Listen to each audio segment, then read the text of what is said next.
غزہ کے لوگ حالیہ واقعات کو ہماری نظر سے نہیں دیکھتے ہیں۔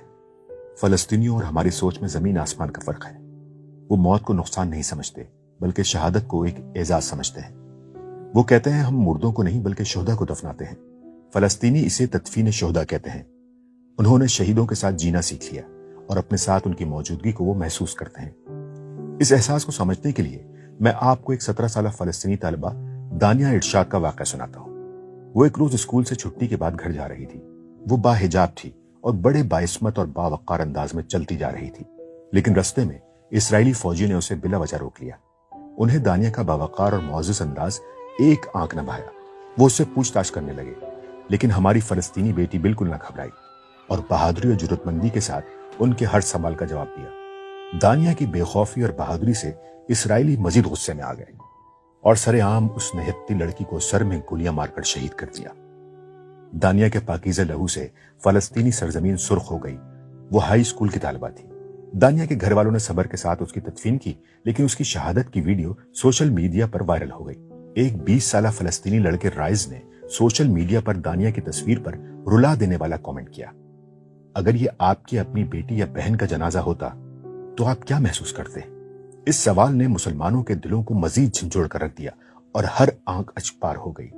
لیکن رائز نے بس کامنٹ پر ہی اکتفا نہ کیا، بلکہ دانیہ کو شہید کرنے والے قاتل اسرائیلی فوجی کو ڈھونڈ نکالا اور ایک دن چاقو کے وار کر کے اسے زخمی کر دیا۔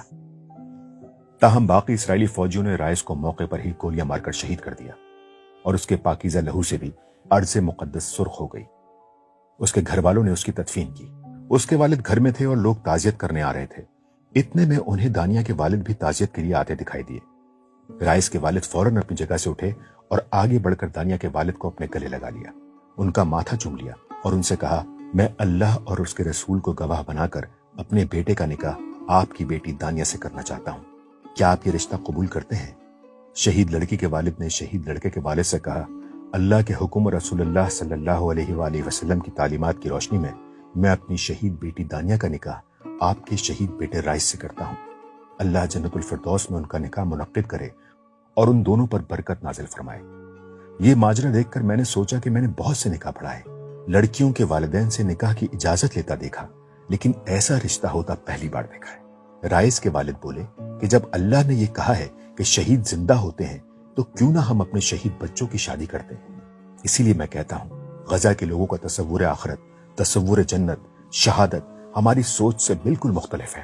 فلسطینی کہتے ہیں کہ جب اللہ نے خود شہیدوں کو زندہ کہا ہے تو ہم انہیں مردہ کیوں سمجھیں؟ تو فلسطینیوں نے شہداء کے ساتھ جینا سیکھ لیا ہے۔ وہ مردوں کو نہیں بلکہ شہداء کو سپرد خاک کرتے ہیں۔ اس پہلو سے زندگی کو دیکھنا اور سمجھنا بہت ہی اہم ہے۔ روحانیت کہتے ہی اسے ہیں۔ میں اس سوچ کو اصل ایمان کہتا ہوں۔ سوچ کا یہی انداز تو آخرت کا صحیح تصور ہے۔ اگر ہم غزہ کے موجودہ حالات و واقعات کو آخرت کے نقطہ نظر سے دیکھیں، قرآنی اور روحانی تعلق سے سمجھنے کی کوشش کریں تو ہمیں سمجھ آئے گا اور ہم فلسطینی بھائیوں کو سمجھنے میں ناانصافی نہیں کریں گے۔ ہم حیران ہوتے ہیں کہ حماس نے کیا سوچ کر اسرائیل جیسی سپر پاور سے ٹکر لی۔ حماس کے اس حملے کو صرف فوجی طاقت یا سیاسی نقطہ نظر یا معاشی یا سماجی پہلو سے نہیں پرکھا جا سکتا۔ یہ معاملہ اخروی پہلو سے سمجھ آئے گا کہ ہم موت کو گلے نکالے جا رہے ہیں۔ فلسطین اور بیت المقدس سے مجھے یہ سکھایا ہے کہ ایک مسلمان کے طور پر جیتے کیسے ہیں اور مسلمان کے طور پر مرتے کیسے ہیں۔ آج فلسطین کا نہیں بلکہ ہماری انسانیت کا امتحان ہے، ہمارے ضمیر کی آزمائش ہے۔ مجھے لگتا ہے کہ آج ملبے تلے فلسطینی بچے نہیں بلکہ انسانیت دبی ہے۔ انہوں نے تو اس کو پا لیا جس کی وہ دعا مانگتے تھے۔ کیا آپ ابھی اس وقت اس موت کا تصور بھی کر سکتے ہیں جسے وہ بخوشی گلے لگا رہے ہیں؟ ربنا آمنا بما انزلت واتبعنا الرسول فاکتبنا مع الشاہدین۔ اے ہمارے رب، جو فرمان تو نے نازل کیا ہے ہم نے اسے مان لیا اور رسول کی پیروی قبول کی، ہمارا نام گواہی دینے والوں میں لکھ لیں۔ کیا کمال سوچ ہے کہ شہادت تو در حقیقت نام ہے حق کی گواہی دینے کا۔ شہادت قبول کر کے نہ صرف ہم اپنی جنت پا لیتے ہیں بلکہ حق کی گواہی بھی دیتے ہیں اور یوں پیچھے رہ جانے والے ہزاروں لوگوں کی ہدایت کا سامان بھی بنتے ہیں۔ یعنی شہید اپنی جان دے کر نہ صرف امر ہو جاتا ہے بلکہ معاشرے کی نجات اور سربلندی کا بھی باعث بنتا ہے۔